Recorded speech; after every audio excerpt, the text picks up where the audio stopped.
Hello दोस्तों, श्रावण सोमवार व्रत कथा भोलेनाथ की कहानी।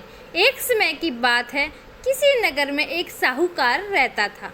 उसके घर में धन की कोई कमी नहीं थी, लेकिन उसकी कोई संतान नहीं थी। इस कारण वह बहुत दुखी था। पुत्र प्राप्ति के लिए वह प्रत्येक सोमवार व्रत रखता था और पूरी श्रद्धा के साथ शिव मंदिर जाकर भगवान शिव और माता पार्वती की पूजा करता था। उसकी भक्ति देखकर एक दिन माँ पार्वती प्रसन्न हो गई और भगवान शिव से उस साहूकार की मनोकामना पूर्ण करने का आग्रह किया। पार्वती जी की इच्छा सुनकर भगवान शिव ने कहा कि हे पार्वती, इस संसार में हर प्राणी को उसके कर्मों का फल मिलता है और जिसके भाग्य में जो है उसे भोगना ही पड़ता है। लेकिन पार्वती जी ने साहूकार की भक्ति का मान रखने के लिए उसकी मनोकामना पूर्ण करने की इच्छा जताई। माता पार्वती के आग्रह पर शिवजी ने साहूकार को पुत्र प्राप्ति का वरदान तो दिया, लेकिन साथ ही यह भी कहा कि उसके बालक की आयु केवल 12 वर्ष की होगी। माता पार्वती और भगवान शिव की बातचीत को साहूकार सुन रहा था। उसने ना तो इस बात की खुशी थी और न ही दुख। वह पहले ही भली भांति शिव की पूजा करता रहा। कुछ समय के बाद साहूकार के घर एक पुत्र का जन्म हुआ। जब वह बालक 11 वर्ष का हुआ तो उसे पढ़ने के लिए काशी भेज दिया गया। साहूकार ने पुत्र के मामा को बुलाकर उसका बहुत सारा धन दिया और कहा कि तुम इस बालक को काशी विद्या प्राप्ति के लिए ले जाओ। वो मार्ग में यज्ञ कराना, जहाँ भी यज्ञ कराओ वहाँ ब्राह्मणों को भोजन कराते और दक्षिणा देना। दोनों मामा भांजा इसी तरह यज्ञ कराते और ब्राह्मणों को दान दक्षिणा देते काशी की ओर चल पड़े।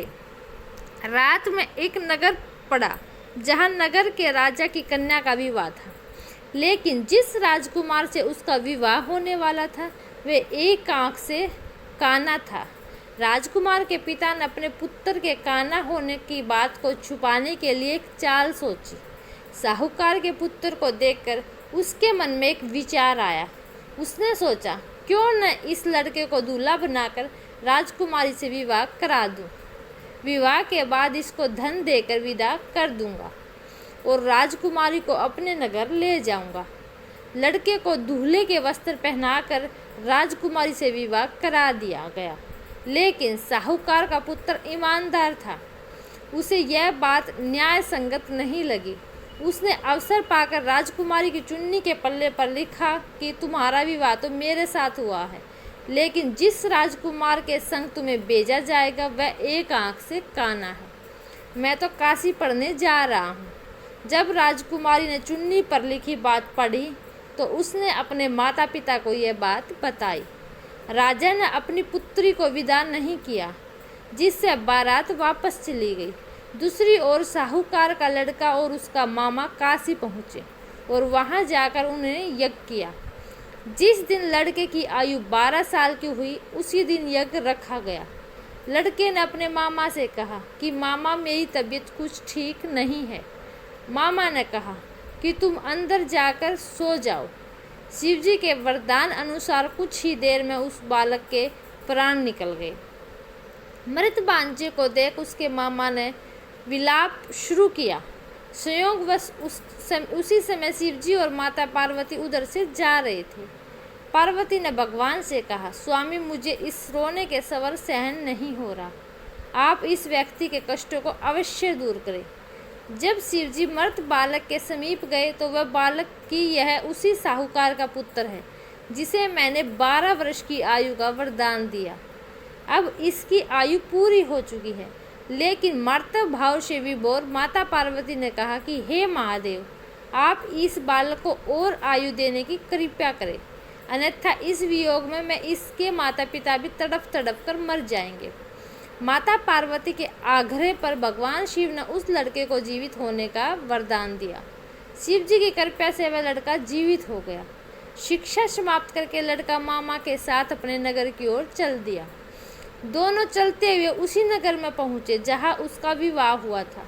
उस नगर में उन्हें यज्ञ का आयोजन किया।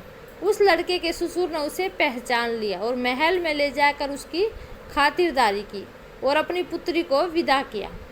इधर साहूकार और उसकी पत्नी भूख प्यास रहकर बेटे की प्रतीक्षा कर रहे थे। उन्हें प्रण कर रखा था कि यदि उनके अपने बेटे की मृत्यु का समाचार मिला तो वह भी प्राण त्याग देंगे, परंतु अपने बेटे के जीवित होने का समाचार पाकर वह बेहद प्रसन्न हुए।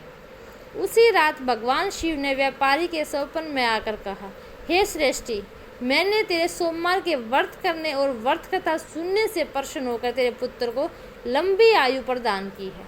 इसी प्रकार जो कोई सोमवार का व्रत करता है या कथा सुनता है और पढ़ता है, उसके सभी दुख दूर होते हैं और समस्त मनोकामनाएं पूर्ण होती हैं। धन्यवाद दोस्तों। अगर आपको मेरी कथा अच्छी लगे तो please like, share, subscribe my channel. धन्यवाद दोस्तों।